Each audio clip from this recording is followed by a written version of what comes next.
தென்னாடுடைய சிவனே போற்றி, எந்நாட்டவர்க்கும் இறைவா போற்றி. ஆன்மீக அன்பர்களுக்கு வணக்கம். பாரத தேசத்தில் முக்தி தரும் நகரங்களில் முதன்மையானது காசி. ஒவ்வொரு இந்துவும் தன் வாழ்நாளில் ஒரு முறையாவது காசிக்கு சென்று கங்கையில் நீராடி விஸ்வநாதரை தரிசிக்க வேண்டும் என்று விரும்புவார். ஆனால் வடக்கே இருக்கும் அந்த புனிதமான காசிக்கு நிகரான, ஏன் காசியை விடவும் அதிக பலன் தரக்கூடிய 6 சிவத்தலங்கள் நம் தமிழ் மண்ணில் இருப்பது உங்களுக்கு தெரியுமா? புராணங்களின்படி கங்கை நதி உலக மக்களின் பாவங்களையெல்லாம் ஏற்று தன்னிடம் சேர்த்து கொண்டதால் கருமை நிறமடைந்தாள். தன் பாவங்களை கழுவ அவள் ஈசனை வேண்ட, ஈசன் அவளை தமிழகத்தின் காவிரி நதிக்கு சென்று நீராடச் சொன்னார். அப்படி கங்கையே புனிதமடைந்த அந்த காவிரி நதிக்கரையில் அமைந்துள்ள 6 கோவில்களை தான் தமிழகத்தின் காசி தலங்கள் என்று அழைக்கிறோம். அடுத்த 8 நிமிடங்களில் இந்த 6 கோவில்களின் பின்னணியில் இருக்கும் மறைக்கப்பட்ட ரகசியங்களையும் அங்கு மறைந்துள்ள வரலாற்று உண்மைகளையும் அணுவாக பார்க்க போகிறோம். நீங்க இன்னும் நம்ம சேனலை சப்ஸ்கிரைப் பண்ணலைன்னா உடனே பண்ணிக்கோங்க. முதலில் நாம் காணவிருப்பது ஆதிகாசி என்று அழைக்கப்படும் திருவெண்காடு. இது மயிலாடுதுறை மாவட்டத்தில் அமைந்துள்ளது. நவகிரகங்களில் இது புதன் பகவானுக்குரிய பரிகாரத்தலம். இங்குள்ள அகோர மூர்த்தி மிகவும் விசேஷமானவர். மருத்துவாசுரன் என்ற அசுரன் தேவர்களை துன்புறுத்திய போது ஈசன் தன் நெற்றிக்கண்ணிலிருந்து இந்த அகோர மூர்த்தியை உருவாக்கி அவனை வதம் செய்தார். இக்கோவிலில் காசியில் இருப்பது போலவே ருத்ரபாதம் உள்ளது. காசியில் பித்ரு காரியங்கள் செய்ய தவறியவர்கள் இங்கு வந்து இந்த ருத்ரபாதத்தில் வழிபட்டால் 21 தலைமுறை முன்னோர்களும் முக்தி அடைவார்கள் என்பது ஐதீகம். இங்கு சூரிய தீர்த்தம், சந்திர தீர்த்தம், அக்கினி தீர்த்தம் என 3 குளங்கள் உள்ளன. இதில் நீராடுவது கங்கையில் நீராடுவதை விட 3 மடங்கு அதிக புண்ணியம் தரும் என்று சாஸ்திரங்கள் கூறுகின்றன. கல்விக்கு அதிபதியான புதன் தலம் என்பதால் இங்கு வேண்டிக் கொண்டால் ஞானமும் செல்வமும் ஒரு சேர கிடைக்கும். அடுத்து நாம் பயணிக்கவிருப்பது பூலோக கைலாயம் என்று போற்றப்படும் திருவையாறு. 5 ஆறுகள் பாயும் வளமான நிலம் என்பதால் இதற்கு திருவையாறு என்று பெயர். இங்கு ஈசன் சுயம்பு மூர்த்தியாக வீற்றிருக்கிறார். இக்கோவிலின் மிகப்பாரிய ரகசியம் என்னவென்றால், சிவபெருமானின் சடாமுடி இந்த கருவறையின் பின்பக்கமும் தரை முழுவதும் படர்ந்து விரிந்து கிடப்பதாக நம்பப்படுகிறது.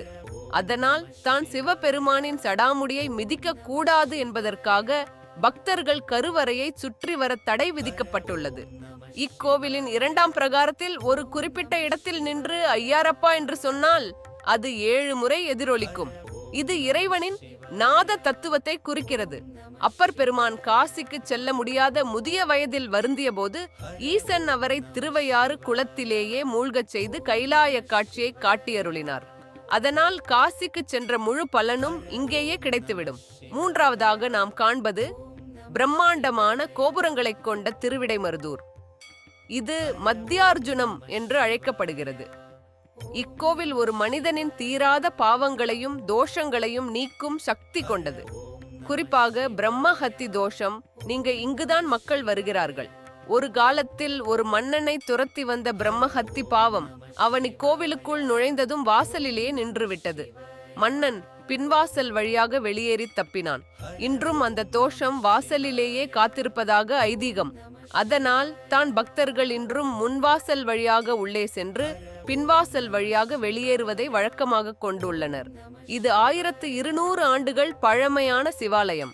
இங்குள்ள மருத மரம் மிக புனிதமானதாக கருதப்படுகிறது. 4ஆவது தலம் மிகவும் விசித்திரமான மற்றும் சக்தி வாய்ந்த திருவாஞ்சியம். இது திருவாரூர் மாவட்டத்தில் உள்ளது. பொதுவாக மனிதர்களுக்கு யமன் என்றாலே பயம். ஆனால் இங்கு ஏம தர்மராஜாவே இறைவனுக்கு வாகனமாக இருந்து சேவை செய்கிறார். யமனுக்கு இங்கு தனிச்சன்னதி உண்டு. யம பயம் மற்றும் மரண பயத்தை அடியோடு போக்கும் தலம் இது. இங்குள்ள குப்த கங்கை தீர்த்தம் மிகவும் புனிதமானது. கங்கை நதி தன் பாவங்களை கழுவ இங்கு ரகசியமாக வந்து தங்கியதால் இதற்கு குப்த கங்கை என்று பெயர். இங்கு நீராடி இறைவனை வழிபட்டால் சகல நோய்களும் நீங்கி நீண்ட ஆயுள் கிடைக்கும்.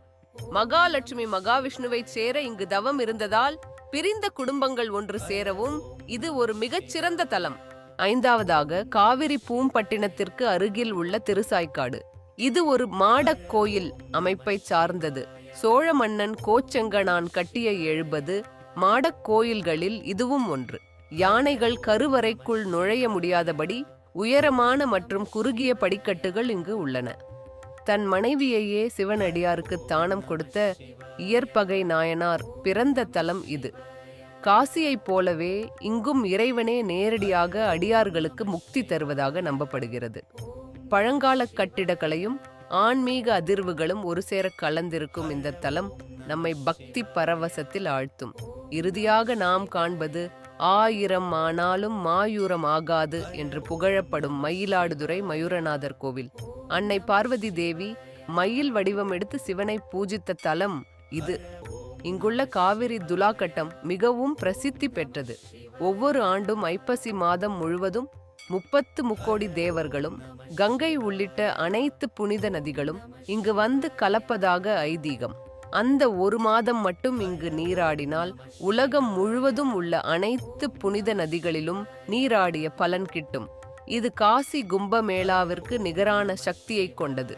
நண்பர்களே, இந்த கோவில்களுக்கு செல்வது என்பது சாதாரண சுற்றுலா அல்ல. இது ஒரு ஆத்மார்த்தமான பயணம்.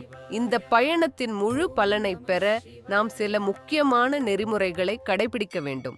முதலாவதாக, ஆடை கட்டுப்பாடு.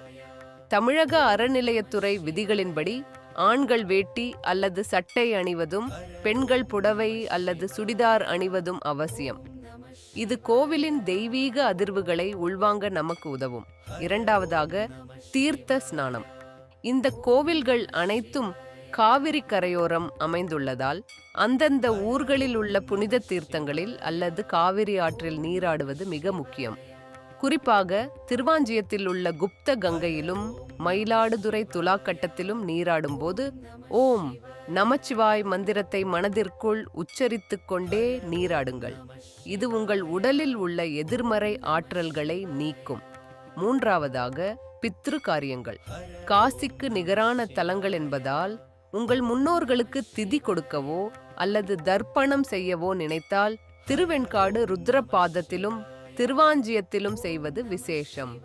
இதற்காக செல்லும் முன் உங்கள் முன்னோர்களின் நினைவாக ஏழை எளியவர்களுக்கு அன்னதானம் செய்வதாக வேண்டிக் கொள்ளுங்கள். நான்காவதாக, விரத முறைகள்.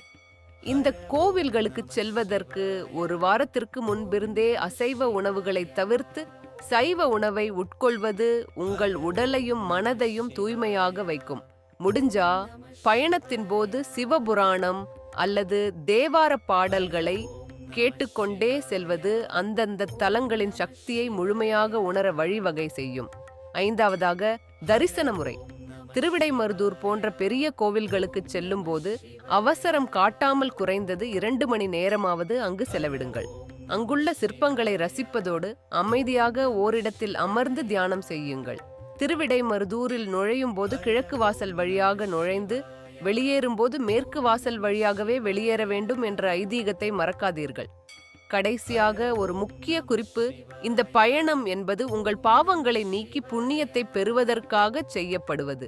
எனவே கோவிலுக்குள் கைபேசி பயன்படுத்துவதை தவிர்த்து இறைவனுக்கும் உங்களுக்குமான அந்த தொடர்பை மட்டும் கவனியுங்கள்.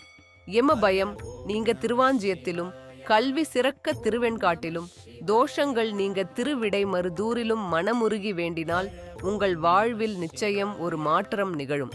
முடிவாக, வடக்கே இருக்கும் காசிக்கு செல்ல முடியாதவர்கள் வருந்த தேவையில்லை. நம் தமிழகத்திலேயே இருக்கும் இந்த 6 தலங்களும் காசியின் அத்தனை பலன்களையும் தரவல்லவ.